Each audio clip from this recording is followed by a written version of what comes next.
वसुदेव सुतं देवं कंसचाणूरमर्दनं देवकी परमानन्दं कृष्णं वन्दे जगद्गुरुम्।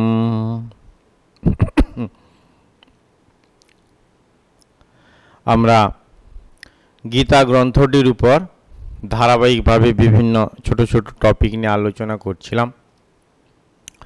প্রথমত আমরা গীতা সম্পর্কে বিভিন্ন উক্তি, গীতা পাঠের নিয়ম, গীতার ধ্যান, গীতার মধ্যে কয়টি শ্লোক আছে, এইগুলো প্রাথমিক পর্বে আমরা আলোচনা করেছিলাম।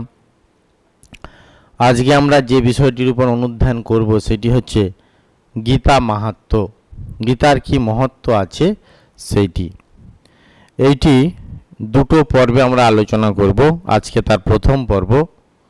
পর্বভিত্তিক আলোচনা এই জন্যে, প্রথম পর্বে শ্রী বরাহ পুরাণে 23টি শ্লোকে এক জায়গায় গীতা মাহাত্ম্য বর্ণিত হয়েছে, সেইটি আজকে আলোচনা করব পর্ব 1-এ। এবং পর্ব 2-এ বৈষ্ণবীয় যে তার সারতন্ত্র আছে সেখানেও বেশ কিছু শ্লোকে গীতা মাহাত্ম্য বর্ণিত হয়েছে, তার কিছু বাছা বাছা শ্লোক নিয়ে আলোচনা করে আমাদের গীতা মাহাত্ম্যের দ্বিতীয় পর্ব আলোচিত হবে। তো আজকে আমাদের আলোচনার বিষয়বস্তু গীতা মাহাত্ম্য পর্ব 1। এই পর্ব 1-এর মধ্যে আমি এখন উল্লেখ করলাম 23টি শ্লোক বর্ণনা করা হয়েছে। গীতার বিভিন্ন গুণগান গাওয়া হয়েছে, গীতা পাঠ করলে কি হয় ইত্যাদি ইত্যাদি। সেইটি বর্ণিত আছে বরাহ পুরাণে, শ্রী বরাহ পুরাণে। সেই পুরাণ অনুযায়ী আজকে আমরা গীতার মাহাত্ম্যগুলো শ্লোক অনুযায়ী ধীরে ধীরে একে একে আলোচনা করব। শ্রী শ্রী গীতা মাহাত্ম্যম। ওং নমো ভগবতে বাসুদেবায়। বসুদেবের পুত্র বাসুদেবকে, ভগবান বাসুদেবকে নমস্কার করে প্রণাম জানিয়ে এই গীতা মাহাত্ম্য বর্ণিত হচ্ছে। ধরো প্রথম শ্লোক, 23টি শ্লোকের মধ্যে প্রথম শ্লোক। ধরো উবাচ, ধরাদেবী কহিলেন, ভগবান পরমেশান ভক্তির ব্যভিচারিণী প্রারব্ধং ভুজ্য মানুষ কথং ভবতি হে প্রভু। কাকে বলছেন এই প্রশ্নটি? ধরাদেবী ভগবান বিষ্ণুকে বলছেন। কি প্রশ্নটি বলছেন? হে ভগবান বিষ্ণু, হে পরমেশ্বর, হে প্রভু, প্রারব্ধ কর্মের ভোগকারী মনুষ্যগণের কি রূপে অব্যভিচারিণী অর্থাৎ অচলা ভক্তি লাভ হয়? প্রারব্ধ কর্ম মানে হচ্ছে আমরা অতীতে যে কর্মগুলো করেছি তার যে ফল একটা ফলবে। একটা ছোট উদাহরণের সাহায্যে এটা বর্ণনা করা যায়। ধরো আমি একটি কাঁচা লঙ্কা খেয়েছি খালি মুখে, শুধু মুখে, তো সুতরাং তার ফল হিসেবে আমাকে ঝাল লাগবেই। তেমনিভাবে আমরা শুভ আবার যদি একটি রসগোল্লা খাই তো স্বাভাবিকভাবে তার মিষ্ট স্বাদ অনুভূত হবে জিহ্বাতে। তেমনিভাবে প্রতিটা কর্মের, শুভ কর্মের একটা ফল ফলে সেটি শুভ ফল, মঙ্গলদায়ক, কল্যাণকর নিজে এবং অপরের প্রতি। এর পাশাপাশি যদি আমরা অশুভ কর্ম, খারাপ কাজ করি তারও একটা খারাপ ফল পড়বে নিজের প্রতি এবং অন্যের প্রতি। তো অতীতে যে কাজগুলো আমাদের করা হচ্ছে তার প্রতিটার একটা ফল আছে, সেই ফলকে বলে প্রারব্ধ। ফলবেই ফলবে কিছু না কিছু একটা। যদি সে ভালো করে থাকে ভালো ফল পাবে, সুফল ফল, আর অন্যথায় উল্টোটা যদি খারাপ কর্ম করে থাকে তাহলে তার খারাপ ফল তার জীবনে আসবে। ধরাদেবী ভগবান বিষ্ণুকে বলছেন যে যদি কেউ খারাপ কাজ করে থাকে পূর্বজন্মে বা অতীতে, তার কি ভালো হওয়ার কোনো পথ নেই? ভগবানে কি ভক্তির কোনো রাস্তা নেই?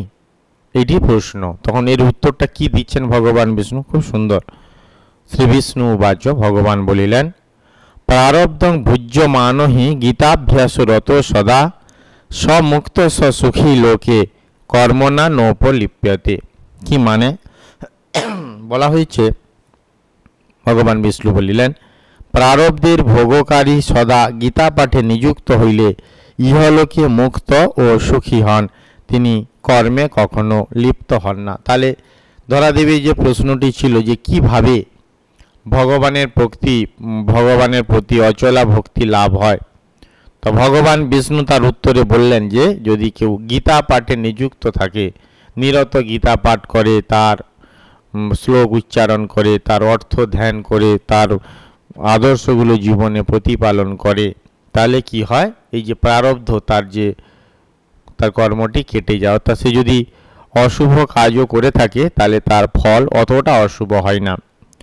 আমাদের মা শ্রীমা সারদা দেবী তিনি প্রারব্ধ কর্মের বলছেন যে যদি কেউ ভগবানের নাম করে, হয়তো সে আগের জন্মে বা পূর্বে অনেক খারাপ কাজ করেছে, কিন্তু সে যদি ভালো হওয়ার চেষ্টা করে, শুভ সংস্কার অর্জন করে, ভালো কাজ করে, ভগবানের নাম ধ্যান গুণচিন্তন করে, সেবা কাজ করে, পরোপকার করে, তাহলে তার যে প্রারব্ধের যে খারাপ কাজটি তার অনেকটা কমে যায়, ইন্টেন্সিটিটা কমে যায়। তিনি উদাহরণ দিয়ে বলছেন, হয়তো কারোর পায়ে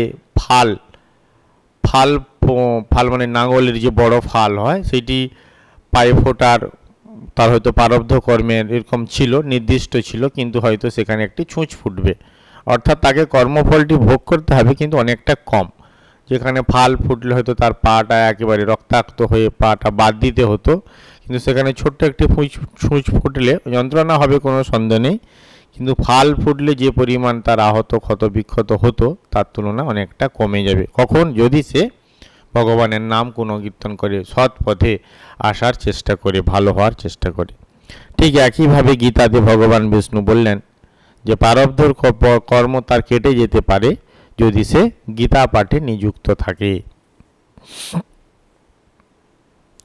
3 নম্বর শ্লোক উত্তর দিয়ে যাচ্ছেন, একটাই প্রশ্ন ভগবান ধরা দেবীর আর ভগবান বিষ্ণুর এতগুলো উত্তর।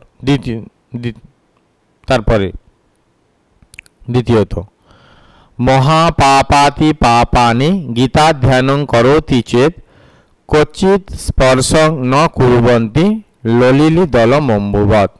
কি মানে? বলছে জল যেমন পদ্মপত্রকে সিক্ত করিতে পারে না, তদ্রূপ যিনি গীতার ধ্যান করেন মহাপাপ ও অতি পাপসমূহ কখনো তাহাকে স্পর্শ করতে পারে না। এগুলো কথার কথা নয়, এগুলো অনুভবের কথা। ভগবান বিষ্ণুর মুখ নিঃসৃত বাণী বলছে পদ্মপত্র যেমন জল সেখানে লিপ্ত হয় না, জল আলগা থাকে, একটু সরিয়ে দিলে বা বৃষ্টি হলেই পাতার মধ্যে থাকে না। যদি গোল পাতা হয় আলাদা কথা, কিন্তু বাতাসে আবার হয়ে গেলে লিপ্ত হয় না, ভিজিয়ে দিতে পারে না পদ্ম পাতাকে, জল নির্লিপ্ত থাকে সব সময়। তেমনিভাবে যদি কেউ গীতা ধ্যান করে, গীতার শ্লোক মনন করে, তাহলে কি হয়, কোনো ধরনের পাপ তাকে স্পর্শ করতে পারবে না, যেমন স্পর্শ করতে পারে না জল পদ্ম পাতাকে। চতুর্থ, এগুলো সব গীতার মাহাত্ম্য বর্ণনা, মানে গীতার যে কি ফল, যেমন ধ্যান করলে তার পাপ হয় না, গীতা পাঠে নিযুক্ত থাকলে প্রারব্ধ কর্ম তার ক্ষয় হয়ে যায়। পরপর এইভাবে তার গুণগানগুলো, গীতার যে গ্লোরিফাই দিকগুলো ভগবান বিষ্ণু তার নিজ মুখে ব্যক্ত করছেন, সেগুলো আমরা একে একে আলোচনা করছি। গীতায়া পুস্তকং যত্র যত্র পাঠ প্রবর্ততে তত্র সর্বাণি তীর্থানি প্রয়াগাদিনী তত্র বৈ। কি মানে এর? বলছে গীতয়া পুস্তকং যত্র যত্র পাঠ প্রবর্ততে, যেখানে গীতা পুস্তক থাকে এবং পাঠ করা হয় সেটা কি হয়, তত্র সর্বাণি তীর্থানি, সেখানে সকল তীর্থ বিরাজ করেন। প্রয়াগাদিনী তত্র বৈ, প্রয়াগ হচ্ছে তীর্থরাজ, প্রয়াগরাজ, সেই প্রয়াগ এবং আরও সকল তীর্থ সেখানে কি হয়, অবস্থান করেন, বিরাজ করেন। এর পাশাপাশি একটি শ্লোক আছে একসাথে বর্ণিত, সর্বে দেবাস্ব ঋষয়োঃ যোগিনঃ পন্নগাস্য ইয়ে গোপালা গোপিকা বাপি নারদ উদ্ধব পার্শ্বদেহি। অর্থাৎ যেখানে সমস্ত দেবতা, ঋষি, যোগী, পন্নগ, নারদ, উদ্ধব পার্শ্বদগণ সহিত গোপ গোপিকাগণ সমাগত হন, সেখানে কোনখানে? যেখানে গীতা পাঠ হয়। অর্থাৎ মূল শ্লোকটা এই, দুটো শ্লোকের অর্থ এই, যেখানে গীতা গ্রন্থ থাকে, অবস্থান করে, এবং যেখানে গীতা পাঠ হয় সেখানে কি হয়, প্রয়াগ আদি, যে তীর্থরাজ প্রয়াগ এলাহাবাদে আছে, সেই প্রয়াগ আদি সকল তীর্থ বিরাজ করেন। আর কি হয় সেখানে, অর্থাৎ যেখানে গীতা গ্রন্থ আছে এবং পাঠ হয় সেইখানটিতে সমস্ত দেবতা, ঋষি, যোগী ও পণ্যক এবং নারদ, উদ্ধব ও পার্শ্বদগণ সহিত গোপ ও গোপিকাগণ সমাগত। অর্থাৎ সেখানে যেন একটা দিব্য পরিবেশের সৃষ্টি হয়, দেবদেবীরা অবস্থান করেন, একটা আনন্দের হাট বয়ে যায় এবং কি হয় সকল তীর্থরাজ তীর্থ এই দেবতাগণ তারা সকলে বিরাজ করে। কোথায়? যেখানে গীতা পাঠ হয়, গীতার আলোচনা হয়, গীতা গ্রন্থ থাকে। এই তো গীতার মহত্ব, এই তো গীতার মহিমা। ষষ্ঠ, সহায় জায়তে শীঘ্রং যত্র গীতা প্রবর্ততে যত্র গীতা বিচারস্য পঠনং পাঠনং শ্রুতম তত্রাহং নিশ্চিতং পৃথ্বী নিবসামি সদৈবহি। কি মানে? বলছি যেখানে গীতা পাঠ আরম্ভ হয় সেখানে শীঘ্র সহায় উপস্থিত হয়, হেল্প চলে আসবে, কেউ না কেউ সাহায্য করবে। হে পৃথ্বী, যেখানে গীতার বিচার, পঠন, পাঠন ও শ্রবণ হয় সেখানে আমি সর্বদা নিশ্চয়ই বাস করি। আমরা অনেক সময় প্রশ্ন করি যে ভগবান কোথায় থাকে। এর উত্তর আমাদের শাস্ত্র অনুসারে দেওয়া হয় তিন জায়গায়। একটা হচ্ছে, প্রথম উত্তরটি হচ্ছে ভগবান সর্বত্র থাকে, গড ইজ এভরিহোয়ার। বাতাস যেমন সর্বত্র থাকে, বায়ুরূপী ভগবান, ভগবান সর্বত্র থাকে। আর একটি হচ্ছে যেখানে অর্চ পূজা করা হয়, কোনো মূর্তি হোক, পট হোক, কোনো শিলার হোক, যেখানে মনের ভক্তি শ্রদ্ধা নিবেদন করে পূজা করা হয় সেখানে ভগবান থাকে। তৃতীয়ত হৃদয়ে, মানুষের হৃদয়ে, সেখানে হচ্ছে কি ভগবান বিরাজ করেন। ভক্তের হৃদয় ভগবানের বৈঠকখানা, ভগবান শ্রীরামকৃষ্ণদেব বলেছেন। তার সর্বত্র থাকেন, ভক্তের হৃদয়ে থাকেন, যেখানে পূজা হয় সেই অর্চিত স্থানে তিনি থাকেন।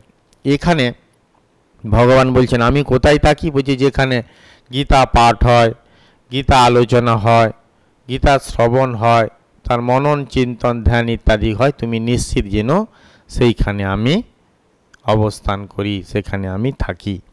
কি সুন্দর কথা! তাহলে আমরা ভগবানকে পেতে হলে, ভগবানের সান্নিধ্য উপলব্ধি করতে হলে, তার অবস্থান অনুভূত করতে গেলে আমাদেরকে গীতা পাঠ, শ্রবণ, মনন এইগুলো করতে হবে। সপ্তম, গীতা শ্রয়ং তিষ্ঠামি গীতা মে চোত্তমম গৃহম গীতা জ্ঞানম উপাশ্রিত ত্রিন লোকাং পালয়াম্যহম।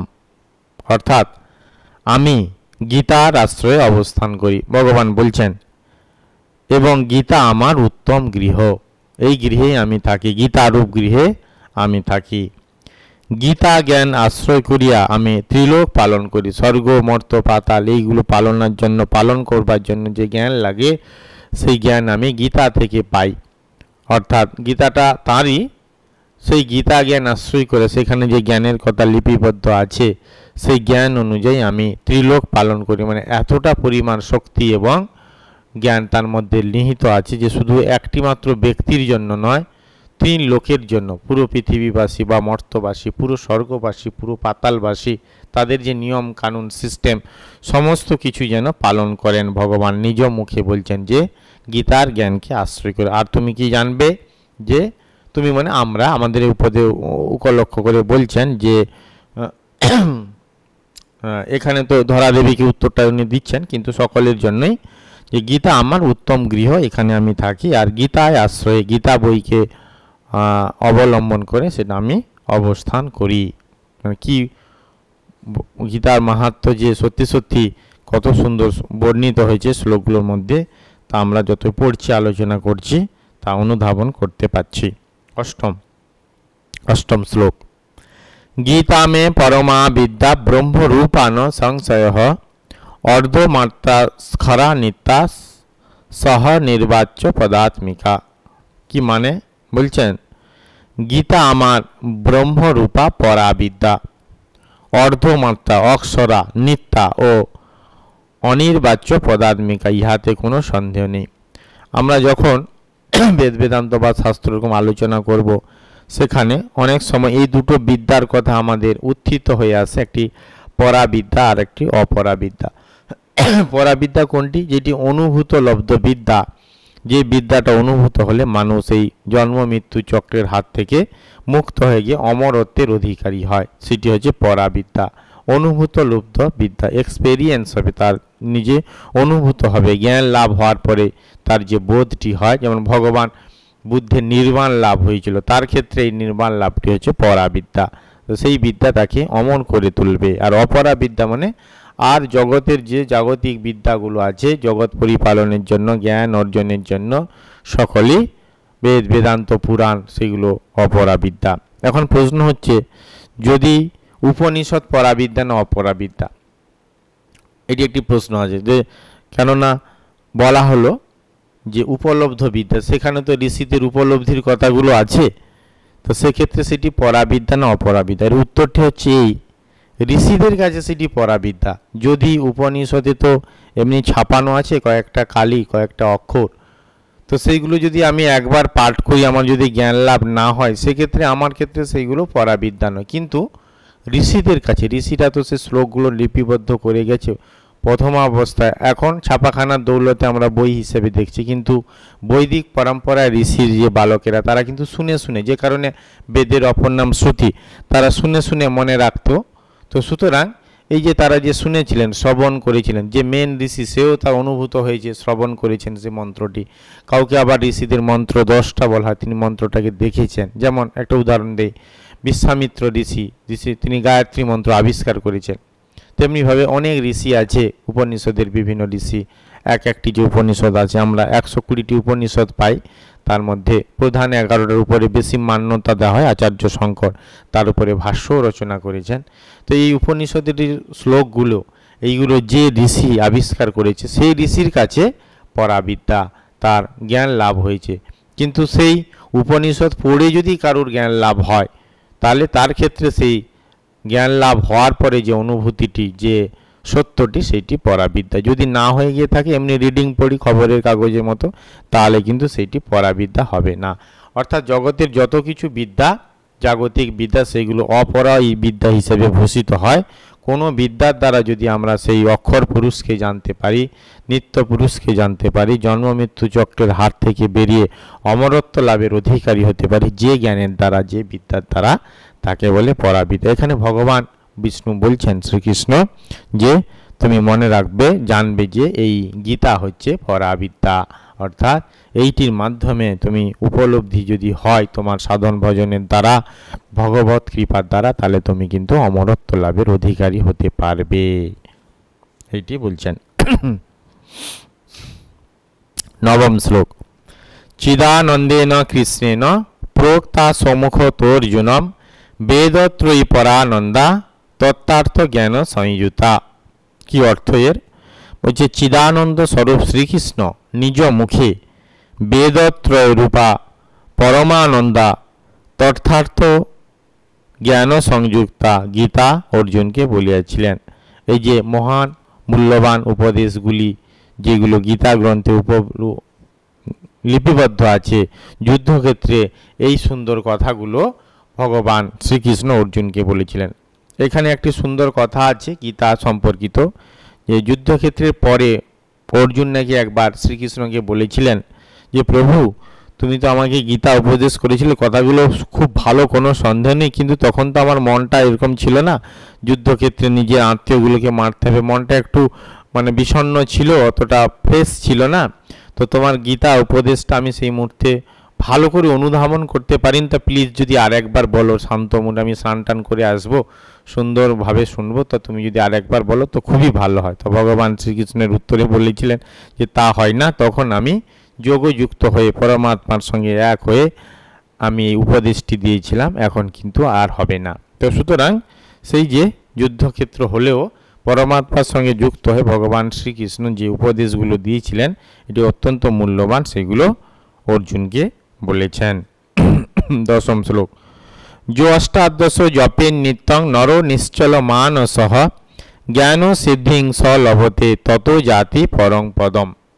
অর্থাৎ যিনি গীতার অষ্টাদশ অধ্যায় নিত্য নিবিষ্ট চিত্তে পাঠ করেন তিনি ব্রাহ্মী স্থিতি লাভ করেন এবং এই রূপে পরম পদ প্রাপ্ত হন।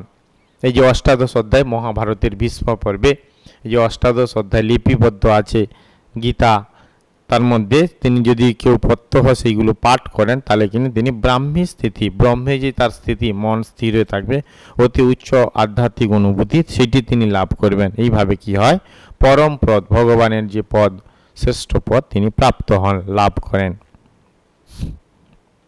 একাদশ শ্লোক। পাঠে সমর্থ সম্পূর্ণে তথোর্ধং পাঠমাচরেত তদা গোদানজং পুণ্যং লভতে নাত্র সংশয়। অর্থাৎ যিনি গীতার সম্পূর্ণ পাঠে অসমর্থ, তিনি যদি উহার অর্ধাংশ পাঠ করেন তাহা হইলে তিনি গোদানের পুণ্য লাভ করেন, ইহাতে সন্দেহ নেই। প্রাচীনকালে মুনি ঋষিরা টাকা পয়সা দিতে না বা কোনো যাগযজ্ঞ হলে একে অপরকে গো দান করতেন। অনেক সহস্র গরু, হাজার গরু, অনেক গরু দান করতো, সেইগুলো দুধের গরু, অনেক দুধ দিত, তখন তো দুধ একটি সম্পদ।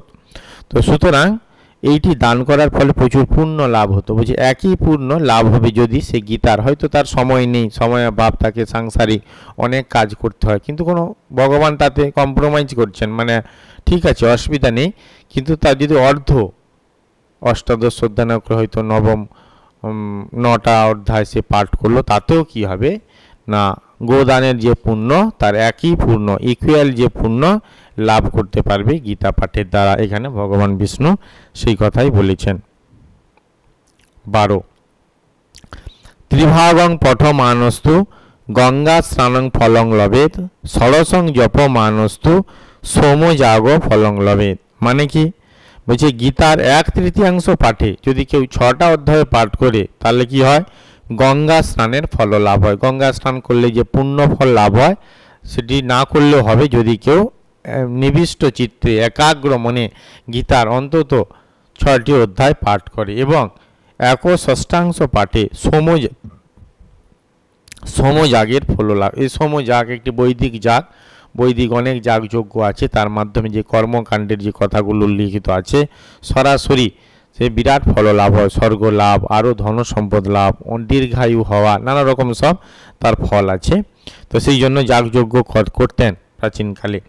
তো সেই সোমযাগ একটু অতি উন্নত মানের যজ্ঞ, সেই সোমযাগের যে ফল সেই একই ফল পাবে যদি কেউ 1/6 গীতা পাঠ করে। 13 নম্বর শ্লোক। এক অধ্যায়ন্তু যো নিত্যং পঠতে ভক্তি সংযুত রুদ্র লোকম অবাপনতি গণভূতা বশেশ্চিরম। অর্থাৎ যিনি নিত্য ভক্তিযুক্ত হইয়া গীতার 1 অধ্যায় পাঠ করেন তিনি শিবলোক প্রাপ্ত হন এবং শিবের সহচর হইয়া দীর্ঘকাল তথায় বাস করেন। এই যে পরপর গীতার মাহাত্ম্য পুরোটা করতে হবে না, বলছে 1 অধ্যায় অনলি 1 চ্যাপ্টার যদি কেউ পাঠও করে তাহলে কি হয়, তার স্বর্গ প্রাপ্তি হয়। সেটি হচ্ছে সালোক্য। সালোক্য মানে ভগবান যে লোকে যে স্থানে, এখানে শিবের কথা বলা হয়েছে, শিবলোক, সেই স্থানে তিনি থাকতে পারবেন। আর কেউ শিবের সহচরী, তার অ্যাসিস্ট্যান্ট হয়ে সেখানে দীর্ঘকাল সুখে শান্তিতে আনন্দে বসবাস করতে পারবেন।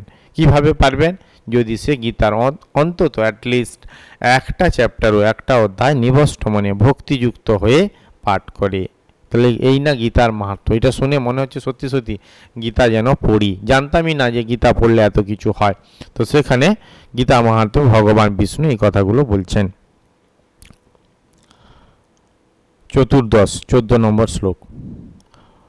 অধ্যায়ম একং পাদং বা নিত্যং য পঠতে নরহ সয়াতি নরতাং যাবং মন্বন্তরং বসুন্ধরে। অর্থাৎ হে বসুন্ধরে, যিনি নিত্য, বসুন্ধরে মানে বসুধা যে ধরা দেবীকে বলছেন, যিনি নিত্য গীতার 1 অধ্যায় বা অধ্যায়ের 1/4 আরও কমিয়ে দিচ্ছেন পাঠ করেন তিনি 1 মন্বন্তর মানব জন্ম লাভ করেন। যে মন্বন্তর অর্থাৎ অনেক দীর্ঘকাল ব্যাপী কি করে যে মানুষ হিসেবে সে থাকে এবং তার নিজ জন্ম, অন্যান্য পশু পাখি ওই জন্ম তার হয় না, সে মনুষ্য জন্ম যে শ্রেষ্ঠ জন্ম জীবজগতের মধ্যে, তো সেই জন্মে তিনি লাভ। ভগবান শঙ্করাচার্য বলছেন, স্বামী বিবেকানন্দ এক জায়গায় বলছেন যে মনুষ্য জন্মেই ভগবান লাভ হয়, অন্যান্য জন্মে নয়। তো সুতরাং এই মনুষ্য জন্মটা অত্যন্ত গুরুত্বপূর্ণ, ইম্পর্টেন্ট। তো সেই মনুষ্য জন্ম সে দীর্ঘকাল লাভ করে থাকবে যদি গীতার অধ্যায়ের 1/4 পাঠ করে থাকে। পঞ্চদশ গীতায়া শ্লোক দশকং সপ্ত পঞ্চচতুষ্টম দৌত্রিনেকং তদর্ধং বা শ্লোকানাংজ পঠেন্নরহ। কি বলা হয়েছে এখানে? দুটো শ্লোক একসঙ্গে আছে, 16টাও পড়ি। চন্দ্রলোকম অবাপনতি বর্ষানাম অয়ুতম ধ্রুবম গীতা পাঠ সমাযুক্ত মৃত মানুষ শতাং ব্রজেত। বলছে যিনি গীতার 10, 7, 5, 4, 3, 2, 1 বা অর্ধ শ্লোক, হাফটাও পড়লে হবে, নিত্য পাঠ করেন, তিনি চন্দ্রলোকে অযুত বর্ষ বাস করেন। অযুত বর্ষ মানে অসংখ্য বর্ষ, অনেক দিন তিনি বাস করেন, ইহা নিশ্চিত। চন্দ্রলোক মানে চাঁদে নয়, চন্দ্রের যে অধিদেবতা, আমরা এক এক সূর্যের যেমন সূর্য দেবতা, চন্দ্র যে দেবতা, সেই দেবতার পাশে অযুত বর্ষ বাস করেন, ইহা নিশ্চিত। আর কি? গীতা পাঠে নিরত ব্যক্তি মৃত্যুর পর মানব জন্ম লাভ। এটা খুবই, এই জন্য আমাদের দেখা যায় প্রায় যখন মানুষের শরীর যায়, এই তো মৃত্যুকে আমরা শাস্ত্র অনুযায়ীভাবে দেখি যে এক, যেমন আমরা গীতাতেই আছে, আমরা যখন গীতা ধারাবাহিকভাবে আলোচনা করব সেখানে এটা আমরা পাবো যে মানুষ যেমন পুরানো জামা কাপড় ফেলে দিয়ে নতুন জামা কাপড় পরিধান করে, তেমনি আত্মাও যখন এই শরীর বৃদ্ধ হয়ে যায় সেই শরীরকে ত্যাগ করে আবার নব শরীর, নবজন্মের মধ্যে দিয়ে, জন্ম লাভের মধ্যে দিয়ে নতুন শরীরকে গ্রহণ করে। অর্থাৎ আত্মা অবিনাশী, তার মৃত্যু নেই, তার ক্ষয় নেই। শুধুমাত্র এই সংসার চক্রের মধ্যে আমরা যখন আবর্তিত হয়ে যাচ্ছি, যতদিন না আমরা মুক্ত হচ্ছে ততদিন আমরা বিভিন্ন জন্মে আস্তে আস্তে আমরা সেই তার মধ্যে অন্তর্ভুক্ত হয়ে আছি। তো এখানে বলছেন কি যে মৃত্যুকালে যদি কেউ গীতা পাঠে নিরত ব্যক্তি মৃত্যুর পর মানব জন্ম লাভ, তার যদি মৃত্যু হয়, সে যদি মুক্ত হয়ে যায় তার আর মানব জন্ম হবে না, সে একবারে জন্ম মৃত্যুর পারে চলে গেল, সেই দেবতা হয়ে অমর হয়ে গেল। যদি সেটি নাও হয়, সাধারণও যদি ভাবে হয়, তাহলে কি হয়, সে পরবর্তীকালে আবার মনুষ্য জন্ম লাভ করবে, গাছপালা পশু পাখি অন্যান্য নিজ জন্মগুলো সে পাবে না, এটা তার একটি ভালো ফল। 17 গীতাভ্যাসং পুনঃ কৃত্বা লভতে মুক্তিমুত্তমাম গীতে তু চার সংযুক্ত ম্রিয়মান গতিং লভেত। কি অর্থ এর? বলছে পুনঃ পুনঃ গীতা পাঠের দ্বারা পাঠক উত্তম গতি লাভ করেন। মৃত্যুকালে গীতা শব্দ উচ্চারণ করিল মানুষের সদ্গতি লাভ হয়। এই গীতা এখনই আলোচনা হলো যে মৃত্যুর পরেও যেমন গীতা শ্রবণ করানো হয়, তেমনি মৃত্যু পথযাত্রী প্রায় মৃত্যু শিয়রে এসে গেছে, কিছুক্ষণ পরে মারা যাবে, এই শরীর থেকে প্রাণ বেরিয়ে যাবে, তখনও যদি কেউ গীতা শব্দটি উচ্চারণ করে মুখে, তখনও তার সদ্গতি লাভ হয়, এইটি বলছেন ভগবান। এতই তার গীতার মাহাত্ম্য। শুধু গীতা শব্দটি 2 অক্ষরের শব্দটি। 18 গীতার্থ শ্রবণাসক্ত মহাপাপযুত পিবা বৈকুণ্ঠং সম অবাপনতি বিষ্ণুনা সহ মোদতে।